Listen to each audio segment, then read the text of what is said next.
Okay, well, we are here. I'm about to go dance on stage for the first time in 8 years. And yeah, a little excited, a little nervous, all the feelings. I think everyone decided on a red lip, so that's what we are attempting. I have not worn this much makeup or stage makeup in a really long time. This is not even stage makeup, it's pretty light. We're gonna go dance on stage. Crazy. Okay, we're the first ones here, so I'm just gonna warm up and get stretching. So, first time in 8 years, I'm gonna be back on the stage, which is crazy. I mean, yesterday was technically the first. We had our dress rehearsal, but today it's official with people watching.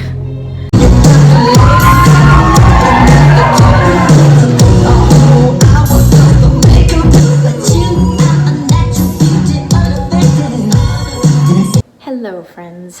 I truthfully woke up like 45 minutes ago, so I'm still a little bit sleepy looking. I've also been having like breakouts on my chin and stuff lately, which probably just like stress induced, but I thought I would come on and share a little bit about what's going on, I guess how I'm doing. I think one of the most exciting things from the last little while, well, I shouldn't say that, there are a lot of exciting things happening, but one of the most exciting, danced on stage again for the first time in 8 years, which I think I say in the clips like 100 times, but it was just a pretty crazy moment, very nostalgic, and I had a lot of fun being kind of back to something that was so incredibly important for the majority of my life and growing up. All right, friends, so we are ready for show number 2. I only have one dance, so it kind of feels crazy because it used to be like 15 numbers, so doing the hair and makeup and everything kind of felt like worth it, but I'm excited. I think tonight's show is going to go really well. Yesterday was, you know, like trial run with an audience, but it went really well. I just think tonight's gonna be better. Everyone's gonna have more confidence. I don't have my lipstick on yet because I need to go eat. Our costume for the adults is basically just all black. Unfortunately, I feel like it's pretty difficult to show you what's going on backstage. There are quick changes, lots of, you know, costume changes and nudity. It'll be my last time dancing for a little while because I don't know when our next classes are or when I will be taking another class. So I don't know. I'm trying to just milk the experience and take it all in, enjoy dancing with some wonderful women, and yeah, let's go do it.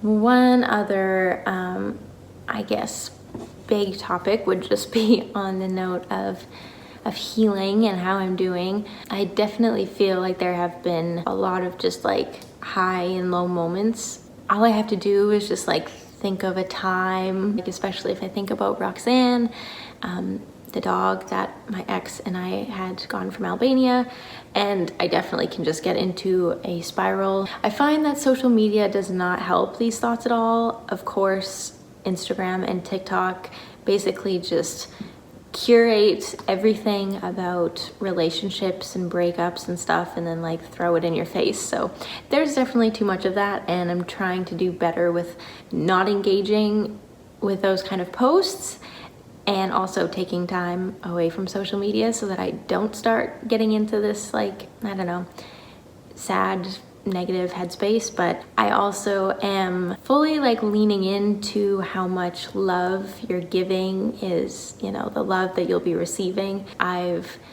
chosen to do some kind gestures for friends lately and reached out to a lot of friends and just trying to like shower my friends and loved ones with compliments lately, and just even hearing them like say how much they appreciate that, I just like I'm like, I hope you know you are such an amazing person. I genuinely just want these people to know how much they mean to me. I'm trying to be more like unfiltered with how I let people know what they mean to me. And yeah, so I guess that's one piece of, you know, like healing or whatever. Trying to use my discretion a little bit in when I share the harder moments, because the hard moments are just going to be inevitable, and I don't know that that really like helps too many people in terms of like what to do. So I mean, like one thing when I am feeling, especially like if I'm working all day and I just need a break, going for a walk, and this is going to sound probably like super weird, but initially walks were really hard for me, and I would kind of get like triggered on a walk because I didn't have my usual walking partner. I didn't have my dog. I was just walking alone, and I'm like, what is the point of this? What I'll do sometimes is I'll just go and sit in the coulees, which is the most nature around me, and if I have to have a cry, I can have a cry, and just kind of feel all the feelings. I've been listening to some interesting podcasts lately. I've really been enjoying John Wineland, and he's someone I followed on Instagram for quite a long time, like years now. But a few podcasts that I really like that just sort of talk about relationships from like a more spiritual sense, and not this like modern day dating TikTok advice sense, because I'm kind of, yeah, like really getting over those. Just looking at relationships from like a different standpoint, which is something I've done, but I don't think is ever something I've practiced. So it's like definitely stepping into my next relationship. I want to make sure I'm cultivating these things and these practices beforehand, so it's not something new or weird or like uncomfortable. I just want it to be like from the beginning, this is what I'm working toward. These are some of the podcasts that I've been listening to that I really enjoy. In terms of books I'm reading, I'm working on this Eastern, I can't remember the name of the book. Also, fun fact for people who don't know, apparently forgetting names and little things like that is like a trauma response. So this book has been really amazing, and it doesn't have to do with relationships or any of that specifically. It just talks about each chakra in the body. There's a lot of Carl Jung's stuff sprinkled in here, but this book has been amazing. I'm also still working through the attachment style or attachment theory workbook, and also taking that one pretty slow, but mind you, I've been quite busy. There's been a lot of stuff going on, but yeah, I'm just going through highlighting kind of key points, and then there are like exercises you do and like fill in blanks and like work to do in the workbook. So music in general, I'm finally like listening to just like a lot of music all the time. It took me like a solid month before I could listen to any kind of music, because I really never witnessed music in such a way before where it was like actually physically painful to listen to most songs, especially because they have to do with like love and relationships or breakups or whatever, and it was like the hardest thing ever. So in terms of what's next, I mean, I'm working. There are other exciting things that are kind of going on behind the scenes, but I don't really want to share them until it's like said and done. But I am leaving in 1 week to go to Iceland with my brother's girlfriend and a girl that I babysat growing up, who is graduating high school this year. So this is kind of like her graduation trip. But I'm so excited. We have 1 week in Iceland, and we've planned like, I think just, it's gonna be an incredible trip. We're renting a car, staying in an Airbnb, and then of course doing hot springs, waterfalls, blue lagoons. And the one thing I'm super excited for is we are going to hike at the Katla volcano and do like this ice cave tour. Initially, my whole thought going into this was also like, felt funny. I've been actually like planning this trip For the last couple years, I guess it's been a couple years, I was planning to do this trip with my ex. So it was actually going to be like a gift for him for his birthday. Yeah, I was kind of like, do I go do this trip? And this trip is so exciting because I also realized, which is absolutely crazy, but this will be the very first trip that I do with other women besides traveling with my mom. Because I've never actually had like a girls trip before or anything like that.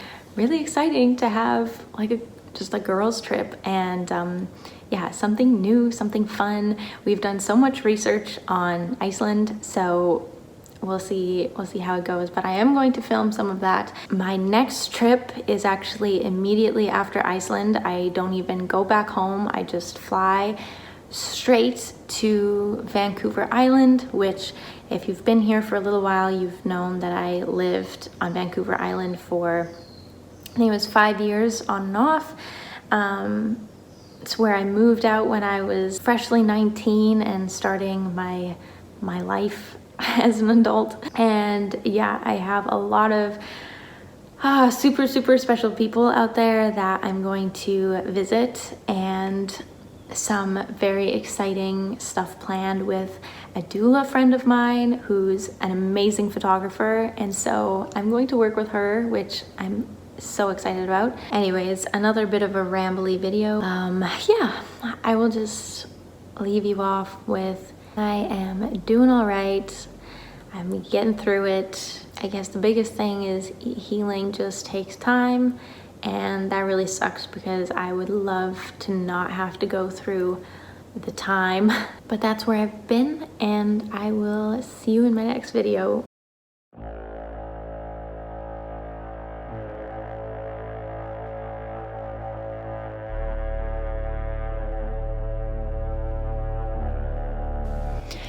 At the beginning of June, we took our little girls trip to Iceland. This was such a fun trip. I have never spent so much time with my brother's partner. She is so fun and the best to travel with. I love her. And I also got to go on this trip with a girl that I babysat for quite a few years, but like almost 15 years ago, which is so crazy. So she's all grown up now, but it was the best girls trip. The first day we started in Reykjavik, just exploring the city. There's obviously a bit of a time difference to where we are back home, so we were a little tired and didn't want to plan anything too big for the first day. We did arrive early in the morning, but yeah, we found our little coffee and breakfast spot and went there a few times. And then second day, we just started our tour. So we did try and hit all of the big stuff in the south of Iceland. So we did the Golden Circle, saw the geyser, and did various hot springs. We ended up doing 3 hot springs, one of which was the Blue Lagoon. This year, we were between the tectonic plates, I believe. I'm gonna have to look back at all this, but obviously there were tons of waterfalls, so many waterfalls all around Iceland. They're all different, they're all beautiful. If you get bored of waterfalls in nature, then maybe it's not the place for you, but they're pretty magical. This one, of course, was a little bit more popular. You can see lots of the tourists there. We did come across other waterfalls throughout our trip where there weren't many people, and it was like extra beautiful and amazing because we were there to just witness them. And then this is Crater Lake here. So it was an old site of an active volcano, but the water was super blue. I don't know if you can, well, you can probably tell from the video, it was so windy when we were there, which apparently is normal for June. And then this was the first hot springs that we went to, but it was so fun. Yeah, this was our first hot spring experience, and it was a series of like 6 different hot spring pools on the ocean. So it looks like we're looking at a lake, but it's actually the ocean. And this was a group of Icelandic people that came, they did a whole chant and a whole like ceremony before they all walked into the water. And as you can imagine, the water is absolutely freezing. This is the ocean. And so I guess they just did like a big group cold plunge. I'm sure it had more meaning and significance, but everybody at the hot springs was watching them. And yeah, you can see here just how beautiful and blue the ocean was in parts. And yeah, we pulled over to take some of those clips. And then here we arrived to the Blue Lagoon. Now, our experience at the Blue Lagoon was super unique because it had actually closed because of the active volcano right next to it, but it opened up the day before we had our tickets booked to go. So we got really lucky, and we took this tip from TikTok and other people that we'd researched, but if you can get to the Blue Lagoon as early as possible, like right when they open, it will be far less busy and it'll just be nice and quiet and tranquil to enjoy, which we're very glad that we did go. Our tickets were for 8 a.m. So we got there basically as early as we could, and you get a free face mask and drink included with kind of their basic package, which is what we did. And the girls got blue slushes. I got a carrot and ginger juice. And then we did our face masks, which is like this puffy cloud. It has minerals in it. I can't remember exactly what it was, but the water is beautiful blue, milky, and we actually, from the Blue Lagoon, stood and watched the volcano erupting. I wasn't able to get it on video because it was just a little too small and far away, but it was super cool and a really neat experience. Then our big tour of the whole trip, this is one I can't even believe. I debated whether we did it or not, but we went and did a hike on the Katla volcano, and this is actually an ice glacier. Now, the reason it looks black and like dirt is because it's ash from the volcano. So when it erupted, the ash covered everything around, and so the ash is actually like layered on top of and into this glacier. So everything you see is ice and glacier. We had crampons on our shoes. And then as you get into the glacier, there are these ice tunnels that are created and formed within the glacier. So we were hiking through them and got some really cool photos, and here the guide told us that it was a good spot if we wanted a drink of water from the glacier. So of course I wasn't going to let that pass. I had some water from the Katla volcano ice glacier, and yeah, it was amazing. You go with like a small group, so there were probably like 12 of us maybe, and our guide was absolutely amazing. He was so funny, and yeah, you definitely have to be kind of careful. Obviously, walking on the ice, it's slippery, and this was an old tunnel that made this big circular form. It's melting, so we saw like the last of it, but anyways, it's an ever-changing thing, so no one ever gets the same view twice. It changes on the daily, but yes. And then it was so windy, and this ash that's covering the whole volcano and glacier was just blowing on us and sticking on our faces, so here I was just cleaning it off. And so we spent a little bit of time in Vik, which is a very cute town. Here there were just like tons and tons of the purple lupins, which I absolutely love, so we got really pretty photos there. We also had pizza at the Black Crust pizza place. Yeah, super cool. Then we went to the Black Sand Beach, and they have this very interesting, I forget what they're called, but it's kind of like a rock column thing. Then we went and watched the puffins, but I couldn't catch them on video. They're just like so fast and tiny. And we made it to some secret waterfalls, and like I said, there were so many waterfalls. So amazing. You get to go behind a lot of them if you want, and you get soaking wet, but it's so fun and beautiful, beautiful view.